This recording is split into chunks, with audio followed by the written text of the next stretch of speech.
మేము మా ఛానల్ నుండి Bigg Boss house Bigg Boss housemates గురించి రివ్యూ ఇవ్వడం స్టార్ట్ చేసినప్పటి నుంచి ఆ హౌస్ మేట్స్ ఆట తీరు ఎలా ఉంది అనే దాని గురించి మేము వాళ్ళు బాగా ఆడితే వాళ్ళని పోవడం కానీ బాగా ఆడినప్పుడు కానీ మీ ఆట సరిగ్గా లేదు, మీరు కొంచెం చూసుకోండి, మీరు కొంచెం బెటర్ అవ్వండి అని చెప్పేసి మేము వీడియోలు చేస్తూ వచ్చినాం.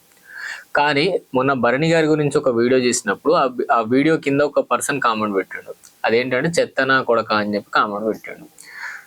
నేను ఒకటే అడుగుతా, నువ్వు కామెంట్ పెట్టినావు, ఆ కామెంట్ ఎందుకు పెట్టినావు అంటే దాంట్లో నేను ఏమైనా వల్గర్గా మాట్లాడినా, వల్గర్గా ఏమైనా చూపించినా, లేదంటే నేను ఎవరినైనా తిట్టని వీడియోలో కానీ లేదంటే ఎలాంటి వాళ్ళని గురించి ఏం మాట్లాడలేదు. నేను హౌస్లో వాళ్ళ ఆట తీరు ఎలా ఉంది, ఒకసారి పోయిరు మళ్ళీ రెండోసారి కూడా పోతారు, కొంచెం ఆట చూసుకొని ఆట బెటర్ అవ్వండి అని చెప్పేసి కొంచెం సజెషన్ ఇచ్చిన.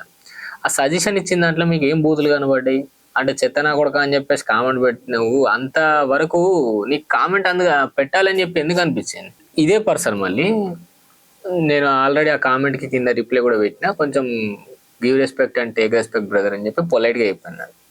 అదే పర్సన్ ఆయన నాకు రిప్లై ఇస్తాడేమో అని చెప్పి చూసిన, రిప్లై ఇవ్వకపోను. మళ్ళీ ఇంకో వీడియో తనుజ మీద ఒక వీడియో చేసినాము. ఆ వీడియోలో నువ్వు తనుజకి ఏమైనా పిఆరా అని చెప్పేసి కామెంట్ పెట్టాడు. బ్రదర్, నేను ఏమైనా తనుజకు సపోర్ట్ చేసిన వీడియోలు కానీ, తనుజ ఒక్క పర్సన్ గురించే నేను ఎక్కువ మాట్లాడిన వీడియోలు కానీ ఏమన్నా ఉంటే చూపెట్టు. నేను పిఆర్గా లేదంటే తనుజకు ఓన్లీ తనుజని మాత్రమే పొగుడుతూ వీడియోలు చేసిన, లేదంటే తనుజను గెలవాలి అని చెప్పేసి తనుజానే విన్నర్ అని చెప్పేసి నేను ఎక్కడైనా పెట్టినా. పిఆర్ అంటే పిఆర్ చేసే పనులు, అసలు పిఆర్ ఏం చేస్తాడో తెలుసా నీకు? నేను ఎక్కడైనా పిఆర్ గురించి ఏమైనా చేసిన వీడియోలు ఏమైనా ఉన్నాయా? నువ్వు చెత్తనా కూడా అన్నావు, నాకు అనరాదా? కానీ సంస్కారం అడ్డం వస్తుంది. సో బ్రదర్ చూసుకో, ఇంకోసారి ఇలాంటి మాటలు కానీ నాకేనే కాదు ఎవరికి కూడా, ఎలాంటి వీడియోలు చేసేవారు కానీ, చిన్న క్రియేటర్ కానీ పెద్ద క్రియేటర్ కానీ పెద్దవాళ్ళకి కానీ ఎవ్వరికి కానీ కూడా ఇలాంటి కామెంట్లు ఇంకోసారి పెట్టకు.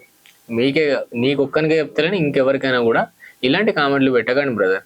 ఏమైనా పాయింట్ మాట్లాడితే ఆ పాయింట్ గురించి నువ్వు తప్పుగా మాట్లాడినా ఇది కరెక్ట్ కాదని చెప్పేసి ఆ పాయింట్ గురించి మాట్లాడండి, అంతే తప్ప ఇలాంటి పర్సనల్ మెసేజ్లు పెట్టిరనుకో, అది ఒకవేళ మేము కొంచెం లీగల్గా పోతే నీకే ప్రాబ్లం అవుతుంది. చూసుకోండి.